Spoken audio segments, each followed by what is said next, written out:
Olá, me chamo Manuela Gomes Pinto Vital, sou estudante do IF Campo Centro de Arquitetura e junto com a Maria Catarina Reis Queiroz Prata, professora doutora do Instituto, e a Larissa Pereira dos Santos, que também é estudante de graduação de Arquitetura desse Instituto, nós apresentamos o artigo completo do Inventário à Ação, Contribuições Acadêmicas para a Conservação e Valorização do Patrimônio Urbano em Campos dos Goitacazes, localizado dentro do eixo temático de preservação do patrimônio cultural e paisagístico para o quarto Simpósio Brasileiro Cidade, Paisagem e Natureza.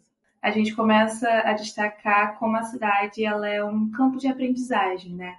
Ela é fluida, ela é mudável, a gente não pode enxergar ela como estática e é a partir dela que se pode buscar e aprender as histórias que ela possui. Então a gente coloca que ela ensina pelas suas transformações, pelas formas, pelas histórias e pelas pessoas que a habitam. A gente começa também a dizer sobre a conservação urbana, que foi um conceito que se relacionou à questão da significância e da própria autenticidade, e como ela é fundamental para as práticas de preservação e de conservação da própria cidade.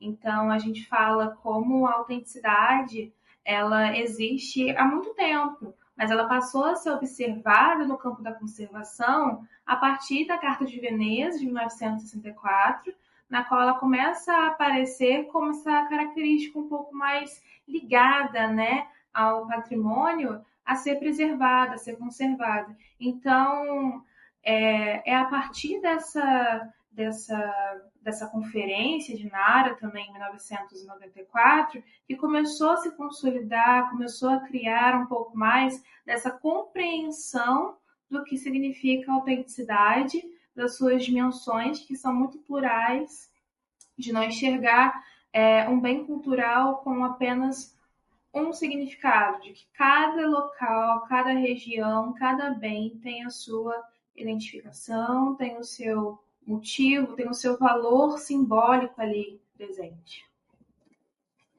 E foi a partir da declaração, por exemplo, de Amsterdã, em 1975, que se defende políticas locais integradas ao planejamento urbano, que inspiraram leis e práticas de preservação no Brasil e fora dele também.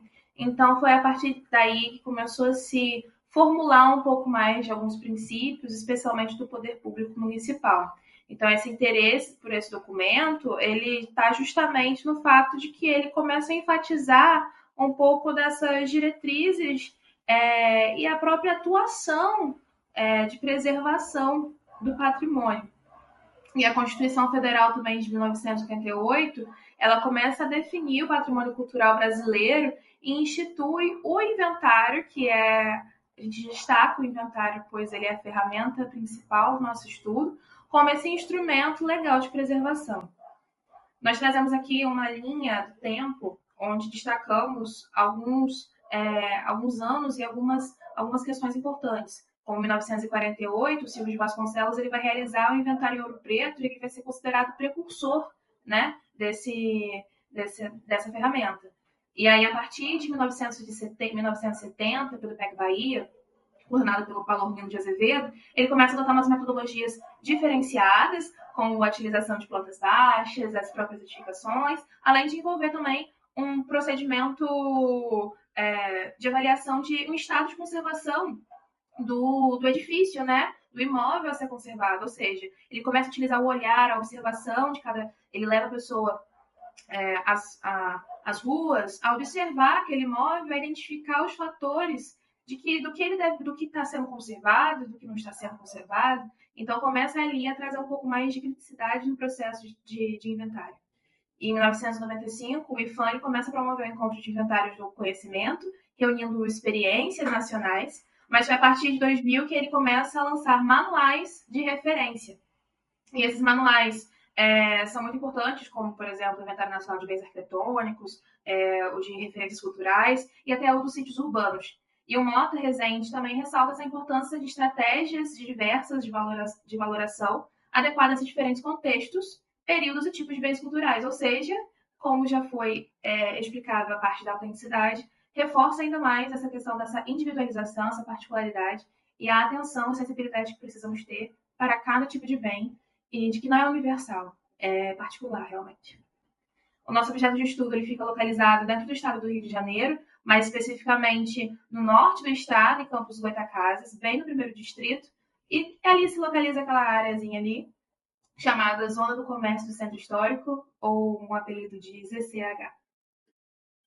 Bom, a cidade de Campos Goytacazes, ela possui os seus desafios, e é bom falar que também conscientizar de que o próprio Paulo Orlindo, né, ele enfatizou também essa capacidade, enfatiza a necessidade de conscientizar a população sobre o valor histórico da sua cidade, o valor histórico do que existe ali, e é justamente esses são os motivos mais relevantes também que a gente destaca o uso do inventário. E aí, dentro de Campos, nós temos um centro histórico muito rico, só que ele sofre por muita vulnerabilidade. Há mais de 400 tombamentos que não teve nenhum tipo de inventário prévio, dentre os anos de 2012 a 2016. Além disso, faltam políticas públicas eficazes dentro, né, da cidade. Nós conseguimos ver isso justamente ao ver que eles tombaram imóveis sem qualquer tipo de regularização e documentação. Então, quais foram os critérios adotados para fazer esse tipo de tombamento? Então, há essa fragilidade na proteção e na própria perda de autenticidade. E muitos desses imóveis, eles estão abandonados atualmente ou até mesmo descaracterizados. Nós trazemos um exemplo aqui que é a Igreja Mãe dos Homens, a Santa Casa. Ela fica localizada num ponto, no cartão postal da cidade. Esse imóvel ele foi tombado pelo IFAM em 1956 como o único imóvel protegido no centro histórico, mas ele logo depois foi destombado para ser demolido e durante muitos anos, 51 anos, ele ficou permanecendo como esse vazio urbano. Dá para ver pelo estacionamento 2010, que é essa foto ao meio, 2010 e 1956. Então, quanto tempo se passou e ele permaneceu aí como um local vazio, sem qualquer tipo de cuidado, e logo agora, na atualidade, nós possuímos, né? Nós vemos esse shopping center. E vale destacar também que a cidade de Campos não possui inventário patrimonial oficial, que gera esse tipo de deficiência na gestão do patrimônio, causando abandono e degradação de imóveis históricos, comprometendo a identidade cultural da cidade. Nós conseguimos visualizar isso perante esses 5 imóveis destacados no slide. São 5 imóveis em 5 ruas diferentes e conseguimos perceber a descaracterização, o próprio abandono, o descaso com esses bens. E não são apenas esses 5, mas de muitos. Então, a gente destaca esses exemplos.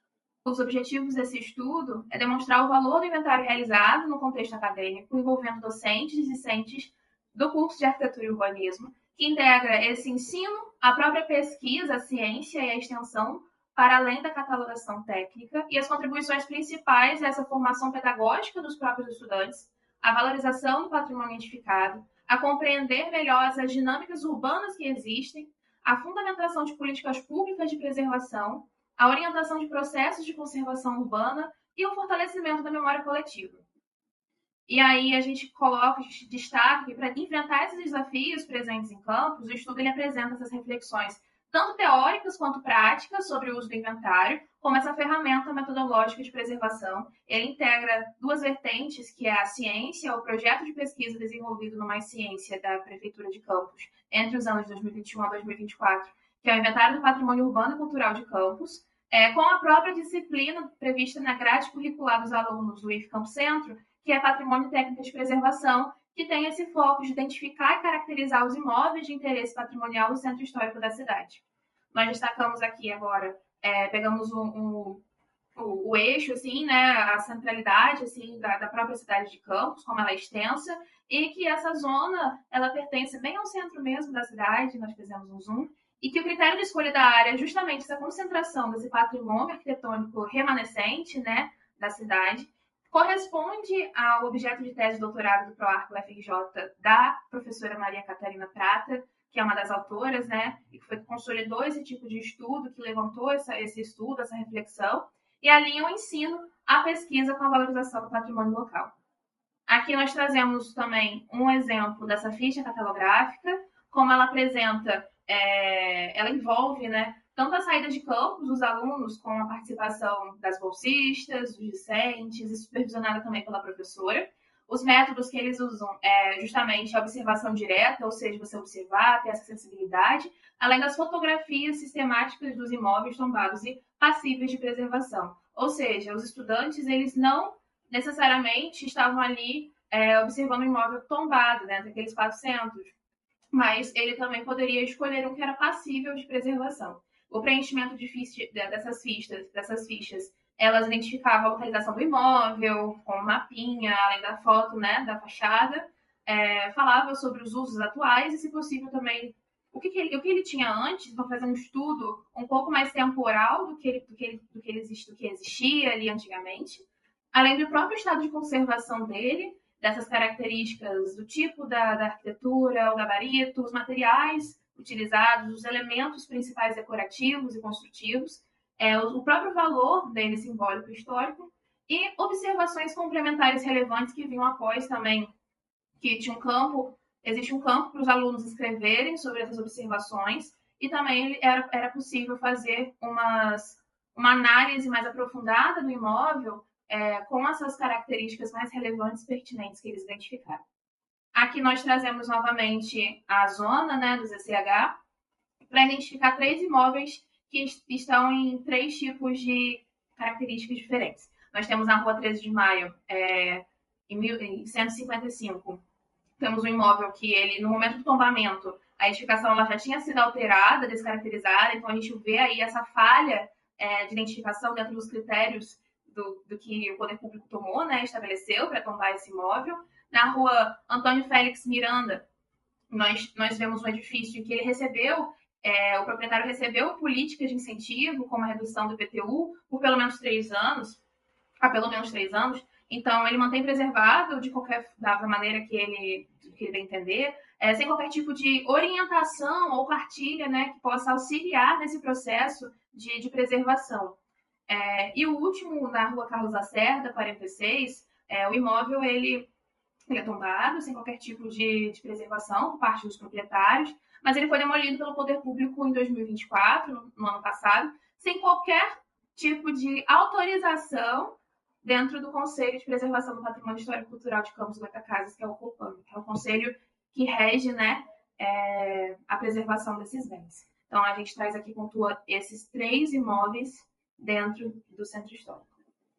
Bom, como resultado, nós temos a integração prática e teórica dos alunos, que eles registraram, eles fotografaram, preencheram as fichas dentro dessas fichas técnicas em campo. Tem o desenvolvimento de habilidade também, dessa atenção, da interpretação, do trabalho em grupo, dessa sensibilidade patrimonial. A formação ética e crítica desses estudantes, então ele atuou como esse instrumento mais de reflexão sobre a memória e história urbana. E a importância profissional também, que é essencial para a trajetória de quem vai atuar como arquiteto e urbanista, e a abordagem interdisciplinar, que integra aspectos históricos, sociais, simbólicos, construtivos, ampliando a compreensão da preservação. Então, esses dados do inventário fornecem uma base estratégica para o próprio município, que documenta o estado de conservação, os usos, as características arquitetônicas dos imóveis históricos, e essa informação ela pode subsidiar políticas públicas, sim, de preservação, a criar e atualizar os cadastros municipais que estão totalmente desatualizados e a orientar melhor o planejamento urbano responsável, incluindo definição de áreas de proteção, mais regras de intervenção e o próprio incentivo à restauração, né, que está faltando.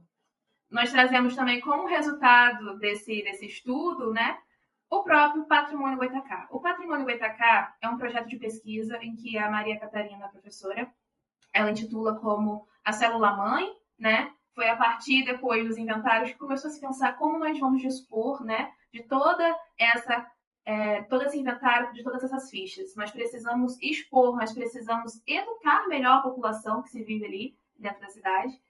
E foi a partir disso que começou a se criar um acervo digital, que é o Patrimônio Goytacá. Então, esse projeto ele integra a preservação com a memória e identidade local, sistematizando informações sobre os bens culturais, fotografias, banco de dados georreferenciados, facilitando o acesso e a gestão desses inventários. Então, para além dos inventários, o Patrimônio Goytacá ele começou a crescer e a ter outras vertentes, né, como produtos para a educação patrimonial, a desenvolver eventos, palestras, a se envolver melhor com a cidade, a integrar melhor a sociedade a ela.